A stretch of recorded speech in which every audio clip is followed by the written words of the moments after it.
Doctor Sreevarma ஆயுள் தரும் ஆயுர்வேதா அறுவை சிகிச்சையில்லா குணம் ஆயுள் கால நிவாரணம். Yesterday courier private limited. Domestic international cargo உங்கள் இல்லம் தேடி வந்து கொரியர் புக்கிங் டெலிவரி செய்து தரப்படும். நாங்கள் கேட்கின்ற கேள்வி, எதிர்க்கட்சி கேட்கின்ற கேள்வி, மக்கள் கேட்கின்ற கேள்வி, ஒரு முதலமைச்சர் தன்னுடைய கடமையை செய்ய தவறிவிட்டார். கடந்த 3 ஆண்டு காலமாக நடைபெற்ற நிதி ஆயோக் கூட்டத்திலே கலந்து கொண்டு மக்களுடைய பிரச்சனையை அந்த கூட்டத்திலே தெரிவித்திருந்தால் மக்களுக்கு நன்மை கிடைத்திருக்கும், திட்டங்களுக்கு அனுமதி கிடைத்திருக்கும், நிலுவைத் தொகை கிடைத்திருக்கும் என்று மக்கள் கருதுகின்றார்கள். அதை செய்ய தவறிய முதலமைச்சர் இன்றைய முதலமைச்சர் ஸ்டாலின் அவர்கள். அதோடு தமிழகத்திலே சட்ட ஒழுங்கு சந்தி சிரித்துக் கொண்டிருக்கின்றன. நான் ஒவ்வொரு முறையும் ஊடக நண்பர்களையும் பத்திரிகை நண்பர்களையும் சந்திக்கின்ற பொழுது தமிழகத்தில் நடைபெற்ற சில சம்பவங்களை கோடிட்டு காட்டி இந்த அரசு வந்த பிறகு நாட்டு மக்களுக்கு பாதுகாப்பில்லை, பெண்களுக்கு பாதுகாப்பில்லை, சிறுமிகளுக்கு பாதுகாப்பில்லை, அப்படிப்பட்ட அவல ஆட்சி தமிழகத்திலே தொடருது என்று நான் ஊடகத்தின் வாயிலாக, பத்திரிகையின் வாயிலாக, சட்டமன்றத்திலும் நான் பேசியிருக்கின்றேன், அறிக்கையின் வாயிலாக வெளியிட்டிருக்கின்றேன். ஆனால் இந்த அரசு உரிய முறையிலே மக்களுக்கு பாதுகாப்பு வழங்க தவறிவிட்டது. ஒரு பொம்மை முதலமைச்சர் அந்த நாட்டை ஆண்டு கொண்டிருக்கின்ற காரணத்தினாலே, திறமையற்ற முதலமைச்சர் இன்னைக்கு நாட்டை ஆண்டு கொண்டிருக்கின்ற காரணத்திலே சட்ட ஒழுங்கு மிக மிக மோசமான நிலையிலே இருந்து கொண்டிருக்கின்றதுதான் நாடறிந்த உண்மை.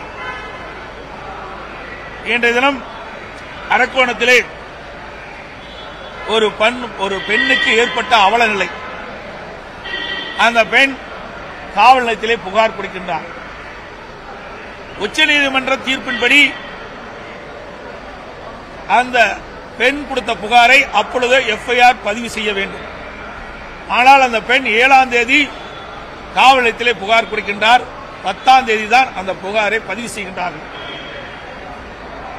அந்த புகார் செய்த அந்த நபர் தெய்வ செயல் என்று பெயர், பத்திரிகையில் வந்த செய்தி. அவர் சாதாரண பிரிவின் அடிப்படையிலே வழக்கு பதிவு செய்யப்படுகிறது. அவர் நீதிமன்றத்தை அணுகின்றார். உடனே ஜாமீன் கிடைக்கின்றது.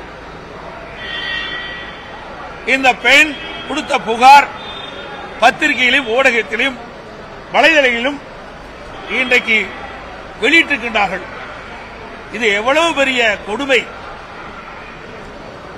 வழக்கு சம்பந்தப்பட்ட புகார் கொடுத்தவர்கள் இதை வெளியிடக்கூடாது, காவலர்கள். ஆனால் அந்த பெண்மணி கொடுத்த அந்த புகார்கள் அப்படியே ஊடகத்திலும் வலைதளங்களிலும் வந்ததாக அந்த பெண்மணி பேட்டியளித்திருக்கின்றார். அதோடு தனக்கு ஏற்பட்ட கொடுமைகளை மேதகு ஆளுநரிடம் தெரிவிப்பதற்காக சென்னை சென்றிருக்கின்றார் அவருடைய தாயாருடன். அங்கே சென்றவுடன் அங்கே இருக்கின்ற காவலருக்கு இது தெரிய வருகிறது.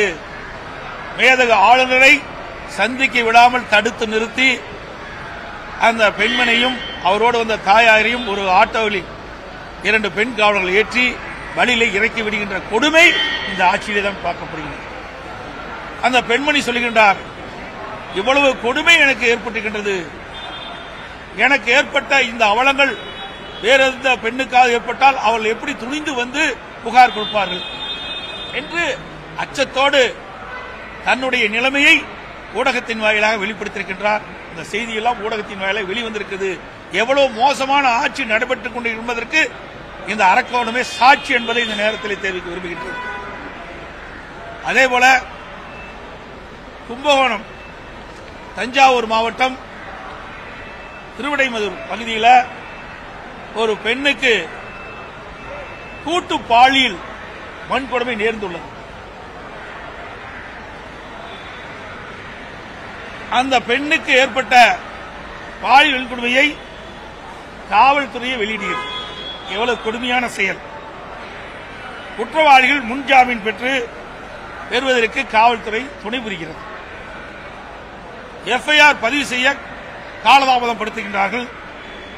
அதேபோல சாதாரண குற்றப்பிரிவிலே வழக்குகள் பதிவு செய்யப்படுகின்றன. இதை கண்டித்து அனைத்து இந்திய அண்ணா திராவிட முன்னேற்ற கழகத்தின் சார்பாக அந்த அரக்கோணத்தில் இருக்கின்ற பெண்மணிக்கும் கும்பகோணத்தில் இருக்கிற அந்த சிறுவரைமதூர் பாதிக்கப்பட்ட பெண்மணிக்கும் நியாயம் கிடைக்க என்பதற்காக அறவழியிலே அனைத்து இந்திய அண்ணா திராவிட முன்னேற்ற கழகத்தின் சார்பாக அரக்கோணத்திலும் தஞ்சையிலும் மிகப்பெரிய ஆர்ப்பாட்டத்தை நாங்கள் நடத்தியிருக்கின்றோம். இவ்வளவு ஆட்சி இந்த ஆட்சியெல்லாம் பார்க்கப்படுகிறது.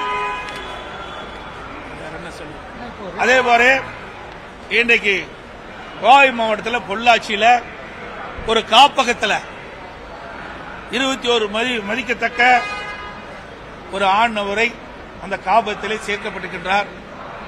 அவரை அடித்து துன்புறுத்தி கொலை செய்யப்பட்டு அவருடைய நிலத்திலே புதைக்கப்பட்டதாக செய்திகள் வெளிவந்துள்ளன. ஆக இந்த ஆட்சியில் மக்களுக்கே பாதுகாப்பு இல்லை, பெண்களுக்கு பாதுகாப்பு இல்லை. அப்படிப்பட்ட ஒரு மோசமான ஆட்சி இன்றைக்கு தமிழகத்திலே நடந்து கொண்டிருக்கிறது. இனியாவது இந்த அரசு விழிப்போடு இருந்து மக்களை காக்க வேண்டும் என்று தெரிவித்து ஊடகத்தின் வாயிலாக தெரிவித்துக் கொள்கின்றோம்.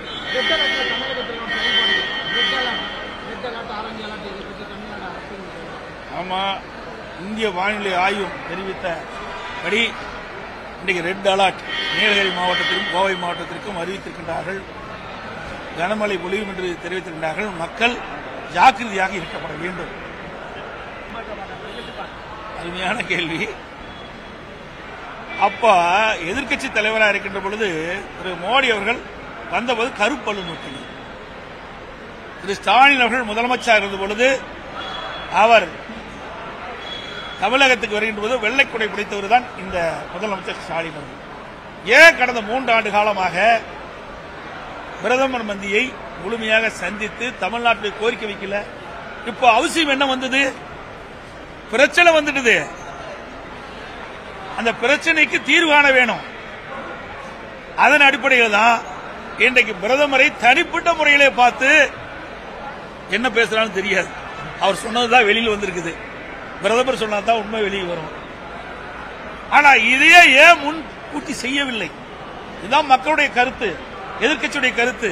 கடந்த 3 ஆண்டு காலமாக நிதி ஆயோக் கூட்டம் நடைபெற்றுக் கொண்டிருக்கிறது. அந்த கூட்டத்தில் ஏன் கலந்து கொள்ளவில்லை? ஏன் தமிழ்நாட்டுடைய நிதியை பெறுவதற்கு பாரத பிரதமரை சந்திக்கவில்லை? இப்பொழுது அவசியம் என்ன வந்தது? பிரச்சனை வந்துவிட்டது. அந்த பிரச்சனையை சரி செய்ய வேணும். அதற்காக பாரத பிரதமரை சந்தித்திருக்கின்றார். உதயநிதி அவர்கள் சொன்ன ஈடி கண்டாலும் பயப்படும் இல்ல, மோடி கண்டாலும் பயப்படும் இல்ல. அப்புறம் ஏன் அவர் தம்பி ஓடி வெளிநாட்டுக்கு ஓடினார்? அவர் தம்பி எதுக்கு ஓடி வெளிநாட்டுக்கு ஓடினாரு? தமிழ்நாட்டில் இங்க இருந்திருந்தா ஈடி கண்டா பயப்படுவீங்கன்னு வீரவசனம் பேசியிருக்கலாம்.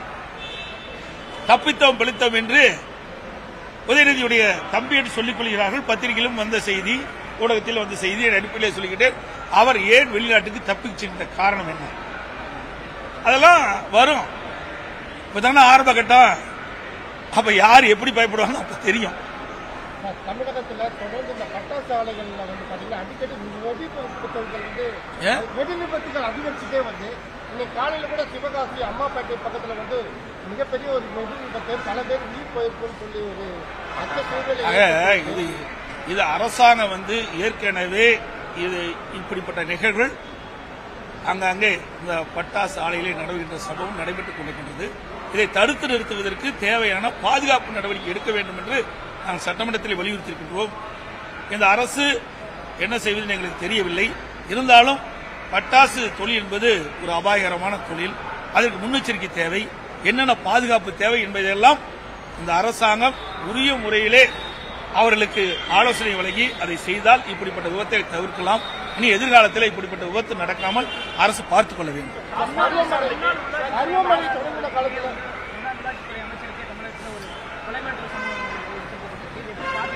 அவருக்கு தானே வந்திருக்குது, உங்களுக்கு எல்லாத்துக்கும் வந்தாலும் வரலாம். எச்சரிக்கையா இருங்க. இந்த ஆட்சியில் தான் பாதுகாப்பே இல்லைங்க.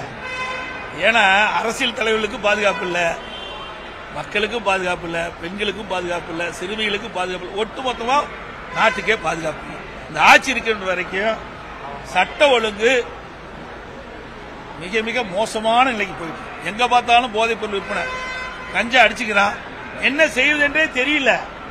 இன்றைக்கு முதலமைச்சர் நான் கடந்த 3 ஆண்டு காலமாக தமிழகத்தில் போதைப் பொருள் நடமாட்டம் அதிகரித்திருக்கின்றது. பல்வேறு வகையிலே போதைப் பொருள் விற்பனை செய்கின்றார்கள். இதனால் இளைஞர்களும் மாணவர்களும் பாதிக்கப்படுகின்றார்கள். இந்த போதைப் பொருள் நடமாட்டத்தை தடுத்து நிறுத்த வேண்டும். போதைக்கு ஒருவர் அடிமையாகிவிட்டால் அவர்கள் மீட்டெடுக்கவே முடியாது. அப்படிப்பட்ட சூழ்நிலை இருக்கின்ற காரணத்தினாலே இந்த போதைப் பொருள் விற்பதை தடை செய்ய வேண்டும். எங்கிருந்து போதைப் பொருள் வருகிறது என்பதையெல்லாம் தடுத்து நிறுத்துவதற்கு உரிய நடவடிக்கை எடுக்க வேண்டும் என்று நான் ஊடகத்தின் வாயிலாக, பத்திரிகையின் வாயிலாக, சட்டமன்றத்திலும் தொடர்ந்து வலியுறுத்தி வந்தேன். நான் சொல்வதை இந்த அரசு செவி கொடுத்து கேட்டிருந்தால், அப்பொழுதே நடவடிக்கை எடுக்கப்பட்டிருந்தால் இவ்வளவு தூரம் இந்த பிரச்சனை வந்திருக்காது. இன்றைய தினம் அந்த போதைக்கு அடிமையானவர்கள் தான் இந்த தவறான வழியில சென்று கொலை, கொள்ளை, திருட்டு, பாலியல் கொடுமையில் நடைபெற்ற வழக்குகள்லாம் பாத்தீங்கன்னா இப்படிப்பட்ட போதை ஆசாமிகள் தான் செயல்படுறாங்க. அதுக்கு தான் இன்றைய முதலமைச்சரே ஊடகத்தின் வாயிலாக சொல்றார், போதையின் பாதையிலே செல்லாதீர்கள் என்று. போதையின் பாதையிலே செல்லாதீர்கள் என்று இப்ப சொல்றீங்க. இதை நான் 3 ஆண்டுக்கு முந்தைய சொன்னேன். இத அரசாங்கம் முழுமையாக நான் சொன்னதை கடைபிடித்திருந்தால் இன்றைக்கு முதலமைச்சர் இந்த அறிக்கை வெளியிட்டுக்க வேண்டிய அவசியமே இல்லை.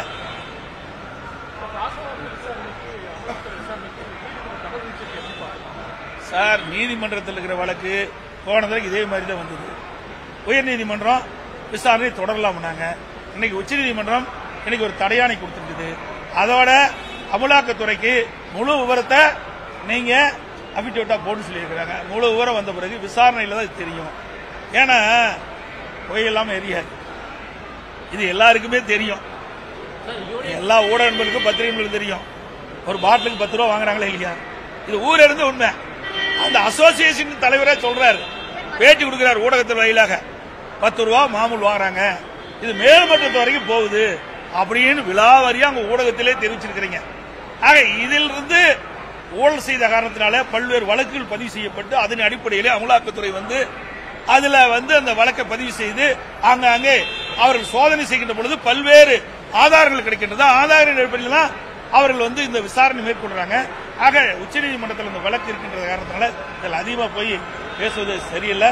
ஆக அந்த உச்சநீதிமன்றத்தில் இன்றைக்கு அமலாக்கத்துறை போடப்பட்ட அந்த பதில என்னென்னலாம் இருக்குது, எப்படியெல்லாம் விசாரணை மேற்கொள்ளும் என்று தெரிகின்ற பொழுது அதை பற்றி நான் விரிவாக ஊடக நண்பர்களுக்கு பத்திரிகை தெரிவிக்கிறேன். நன்றி, வணக்கம். டாக்டர் ஸ்ரீவர்மா ஆயுள் தரும் ஆயுர்வேதா அறுவை சிகிச்சை இல்லா குணம், ஆயுள் கால நிவாரணம். Yesterday courier private limited, domestic international cargo உங்கள் இல்லம் தேடி வந்து கொரியர் புக்கிங் டெலிவரி செய்து தரப்படும். என்றும் உங்களுடன் மை இந்தியா. முக்கிய செய்திகளை உடனுக்குடன் தெரிந்து கொள்ள சப்ஸ்கிரைப் பண்ணுங்க, பெல் பட்டனை பிரஸ் பண்ணுங்க. என்றும் உங்களுடன் மை இந்தியா.